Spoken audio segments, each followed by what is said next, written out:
After the discovery of the electron by J.J. Thomson, scientists knew that atoms were not indivisible. However, Thomson's plum pudding model could not explain how the positive charge and electrons were actually arranged inside the atom. The next major breakthrough came from the New Zealand-born physicist Ernest Rutherford, who is widely known as the father of nuclear physics. In 1911, Rutherford proposed the nuclear model of the atom, one of the most important milestones in the history of science. His model completely changed the understanding of atomic structure and became the foundation of modern atomic theory. Rutherford's discovery was based on one of the most famous experiments in the history of physics and chemistry, the gold foil experiment, also called the alpha particle scattering experiment. This experiment was carried out in 1909 by Rutherford students Hans Geiger and Ernest Marsden under Rutherford's supervision. The goal of the experiment was to study how alpha particles interact with atoms and to test Thomson's plum pudding model. Alpha particles are tiny, fast-moving particles that carry a positive electrical charge. Today we know that an alpha particle consists of 2 protons and 2 neutrons, making it the nucleus of a helium atom. Because alpha particles are positively charged and move at high speeds, they are excellent probes for investigating the internal structure of atoms. In the experiment, Rutherford's team used a radioactive source to emit a narrow beam of alpha particles. These alpha particles were directed toward an extremely thin sheet of gold foil, only a few hundred atoms thick. Around the gold foil, a circular fluorescent screen coated with zinc sulfide was placed. Whenever an alpha particle struck this screen, it produced a tiny flash of light. By observing these flashes, the scientists could determine the direction in which each alpha particle traveled after passing through the gold foil. Before performing the experiment, Rutherford expected the results predicted by Thomson's plum pudding model. According to Thomson, the positive charge was spread uniformly throughout the atom, and the electrons were embedded inside it. Therefore, Rutherford predicted that the fast-moving alpha particles should pass almost straight through the thin gold foil with only very small deflections, because there was no dense object inside the atom capable of strongly deflecting them. When the experiment was performed, the first observation matched Rutherford's expectations. Most of the alpha particles passed straight through the gold foil without any deflection at all. This indicated that there was very little matter blocking their path. If atoms were solid spheres, as Dalton had suggested, or uniformly filled with positive charge, as Thomson proposed, many more alpha particles should have been stopped or deflected. The second observation was that some alpha particles were deflected through small angles. Instead of traveling perfectly straight, they changed direction slightly after passing through the foil. This suggested that these particles had encountered some positively charged region inside the atom, causing electrostatic repulsion, because both alpha particles and the positive region carried positive charges. The third observation was the most surprising and revolutionary. A very small number of alpha particles were deflected through very large angles, and a few even bounced directly back toward the source. Rutherford was so astonished that he later remarked that it was almost as unbelievable as firing a cannonball at a sheet of tissue paper and having it bounce back toward you. Such large deflections were completely impossible to explain using Thomson's plum pudding model. After carefully analyzing these results, Rutherford reached several revolutionary conclusions. First, since most alpha particles passed straight through the foil, he concluded that most of the volume of an atom is empty space. If atoms were solid throughout, the alpha particles would have collided with matter much more frequently.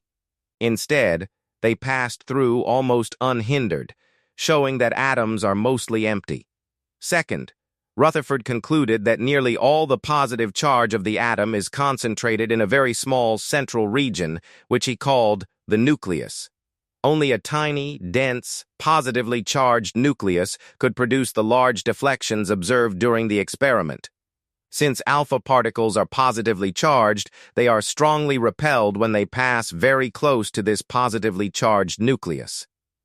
Third, Rutherford concluded that almost all of the mass of the atom is concentrated in the nucleus. Because a few alpha particles bounced backward, the nucleus had to be extremely dense and massive compared with the rest of the atom. Today we know that the nucleus contains protons and neutrons, which account for nearly all of an atom's mass.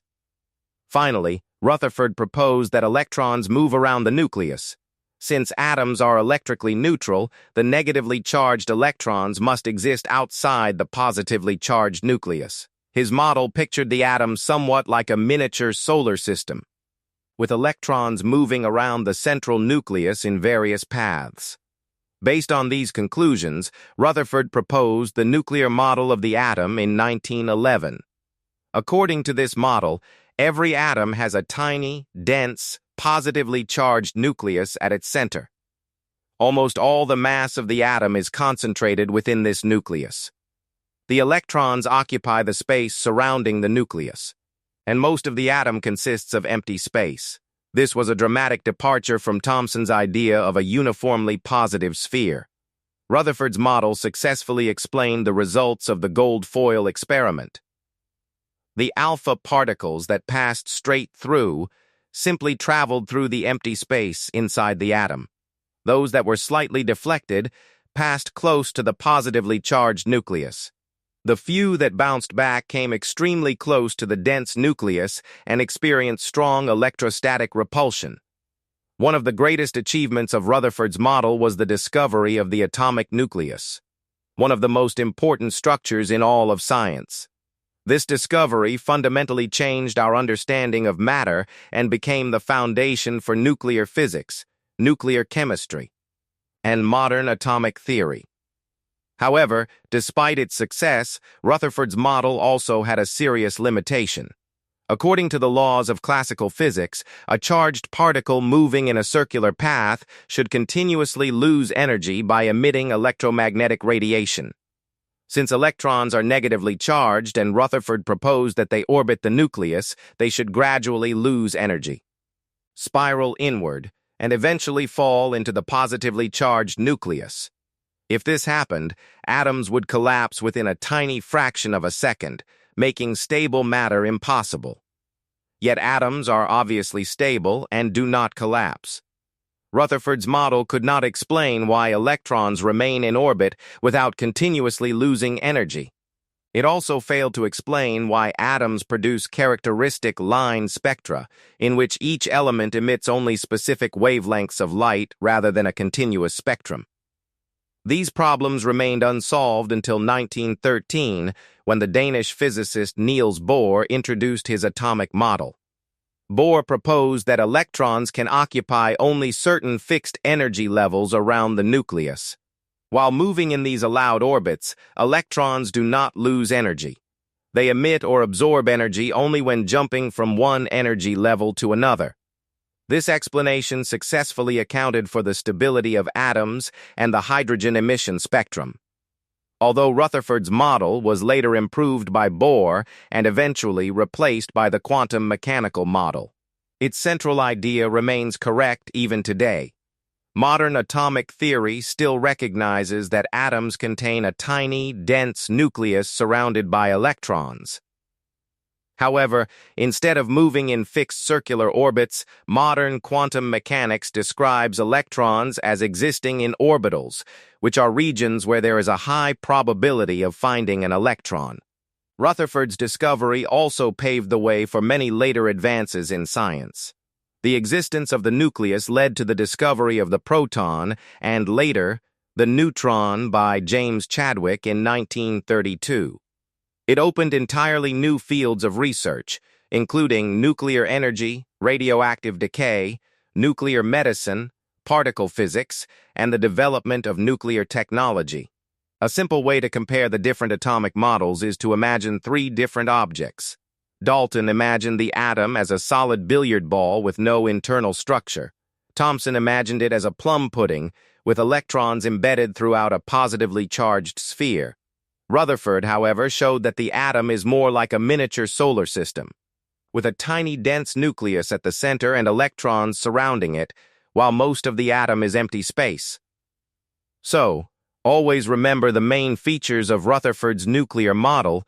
The atom contains a tiny, dense, positively charged nucleus at its center. Nearly all the mass of the atom is concentrated in the nucleus. Electrons exist outside the nucleus. Most of the atom is empty space.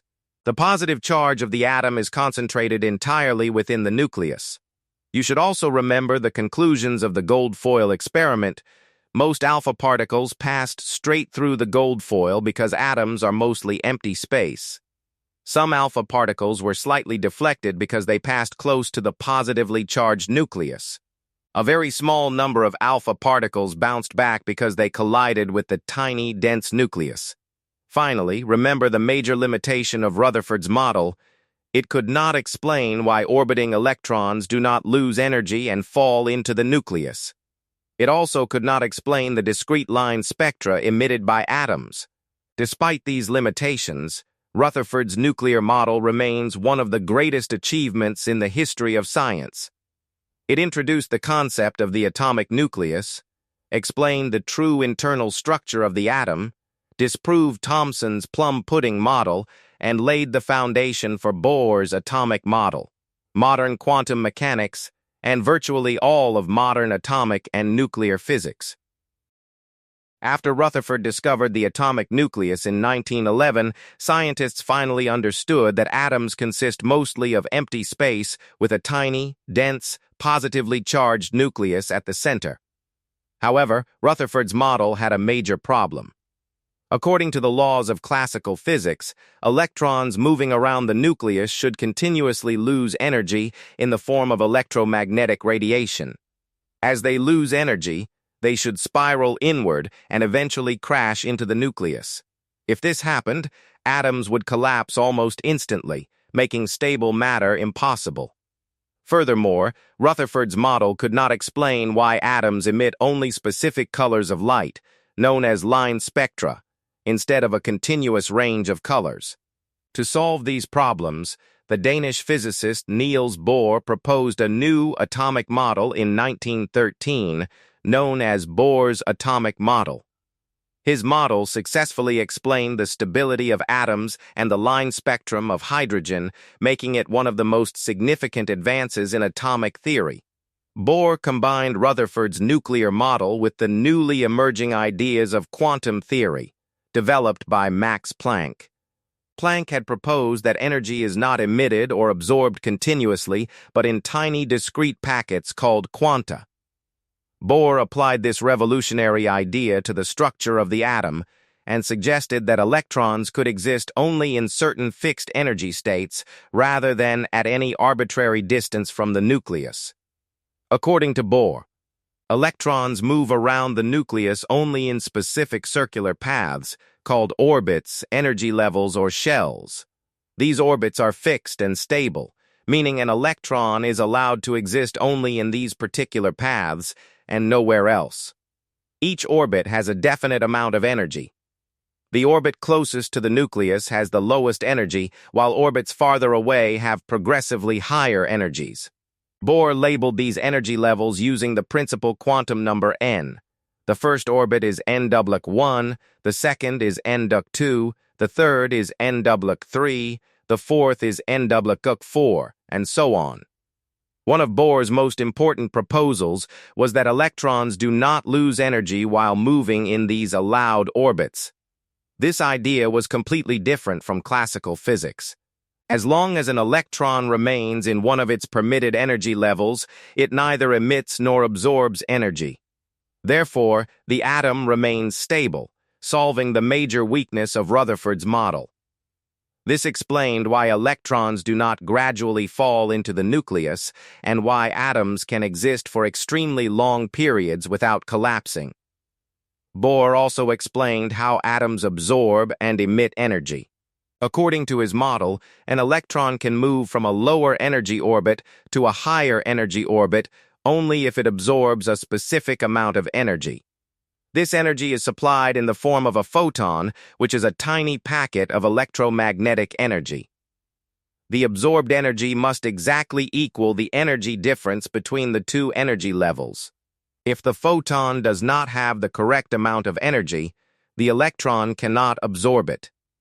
For example, consider an electron in the first energy level, NW1. If the atom absorbs sufficient energy, the electron can jump to the second energy level, NW2, or even to higher levels such as NW3 or NW4. This process is called excitation, and the electron is said to be in an excited state because it possesses more energy than normal. However, the excited state is unstable. After a very short time, the electron naturally returns to a lower energy orbit. When it moves back, it releases the excess energy in the form of a photon of light. This process is called emission. The energy of the emitted photon is exactly equal to the difference in energy between the two energy levels. Because only specific energy differences are allowed, only specific wavelengths of light are emitted. This explanation solved one of the greatest mysteries in physics, the line spectrum of hydrogen.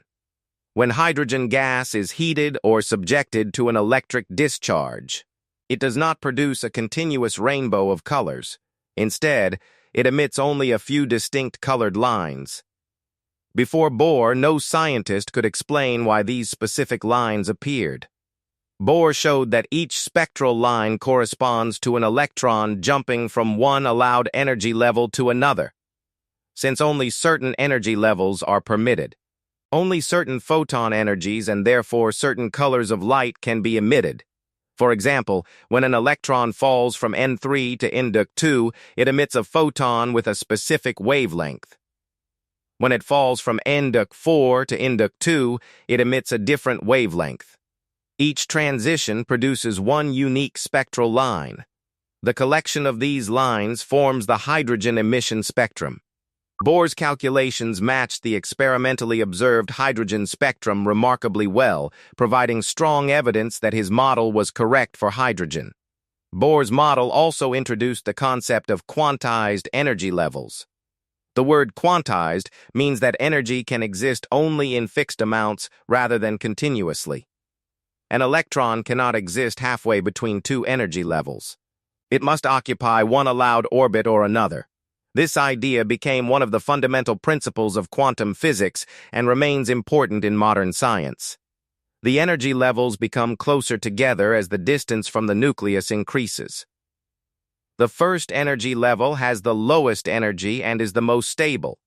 Higher energy levels contain electrons with greater energy and are farther from the nucleus. If an electron absorbs enough energy to escape completely from the atom becomes ionized. The minimum energy required to remove an electron completely from an atom is called the ionization energy. Bohr's model also explained why atoms are generally stable. Electrons naturally occupy the lowest available energy level because lower energy states are more stable. Only when external energy is supplied can an electron move to a higher orbit. Once the external energy source is removed, the electron quickly returns to a lower level, releasing the absorbed energy as light. Another important contribution of Bohr's model was the explanation of electron shells. The shells later labeled K, L, M, N, O, P, and Q correspond to Bohr's principal energy levels. The first shell, K, corresponds to NW1, the second shell, L, corresponds to NW2, and so on. These shells became the basis for understanding electron configurations, valence electrons, and the organization of the periodic table. Bohr's atomic model successfully explained several important observations that earlier models could not. It explained why atoms are stable, why electrons do not fall into the nucleus, why hydrogen emits discrete spectral lines, and why energy is emitted or absorbed only in fixed amounts. These achievements made Bohr's model one of the greatest successes in early atomic theory. However, despite its remarkable achievements, Bohr's model also had important limitations. The model worked extremely well for hydrogen, which contains only one electron. It also gave reasonably good results for hydrogen-like ions such as He and Li, which also contain only one electron. However, it failed when applied to atoms containing more than one electron. In multi-electron atoms, the interactions among electrons become much more complicated. Electrons repel one another because they all carry negative charges. Bohr's model did not account for these electron-electron interactions. As a result, it could not accurately predict the energy levels or spectra of larger atoms such as carbon, oxygen, sodium, or iron. Another limitation was that Bohr assumed electrons move in fixed circular orbits. Later developments in quantum mechanics showed that electrons do not travel in precise circular paths. Instead, they exist in orbitals, which are three-dimensional regions where there is a high probability of finding an electron. Modern quantum mechanics describes electrons using wave functions rather than fixed planetary orbits. Bohr's model also could not explain the fine structure of spectral lines, the splitting of spectral lines in magnetic fields, or the splitting of spectral lines in electric fields. These phenomena required a more advanced theory based on quantum mechanics. Nevertheless, Bohr's model remains one of the most important milestones in the history of science. It introduced the revolutionary concept that energy is quantized and demonstrated that electrons occupy discrete energy levels around the nucleus. These ideas became the foundation for the development of modern quantum mechanics by scientists such as Louis de Broglie, Werner Heisenberg, Erwin Schrödinger, Wolfgang Pauli, and Max Born. A simple way to compare the atomic models is to imagine their evolution step by step. Dalton imagined the atom as a solid sphere. Thomson imagined it as a positively charged sphere with embedded electrons. Rutherford discovered the tiny, dense nucleus and proposed that electrons move around it. Bohr improved Rutherford's model by showing that electrons can occupy only fixed energy levels and move between these levels by absorbing or emitting energy. Finally, the quantum mechanical model replaced fixed circular orbits with probability-based orbitals, providing the most accurate description of atomic structure available today. So, always remember the main proposals of Bohr's atomic model. Electrons move around the nucleus in fixed circular orbits called energy levels or shells. Each energy level has a definite, quantized amount of energy. Electrons do not lose energy while moving in these allowed orbits. Electrons absorb energy to jump to higher energy levels. Electrons emit energy as photons when they return to lower energy levels. The energy of the emitted or absorbed photon equals the difference between the two energy levels. You should also remember the major achievements of Bohr's model. It explained the stability of atoms. It successfully explained the hydrogen emission spectrum. It introduced the concept of quantized energy levels. It provided the foundation for understanding electron shells and electron configurations. Finally, remember its major limitations. It accurately explained only hydrogen and other one-electron systems. It could not explain atoms containing many electrons. It assumed electrons move in fixed circular orbits, which is inconsistent with modern quantum mechanics. It failed to explain the fine details of atomic spectra and several important experimental observations. Even with these limitations, Bohr's atomic model remains one of the greatest achievements in the history of chemistry and physics. It successfully bridged the gap between Rutherford's nuclear model and the modern quantum mechanical model, introducing the revolutionary idea that electrons occupy quantized energy levels, a concept that continues to form the foundation of atomic physics, spectroscopy, chemistry, and much of modern science.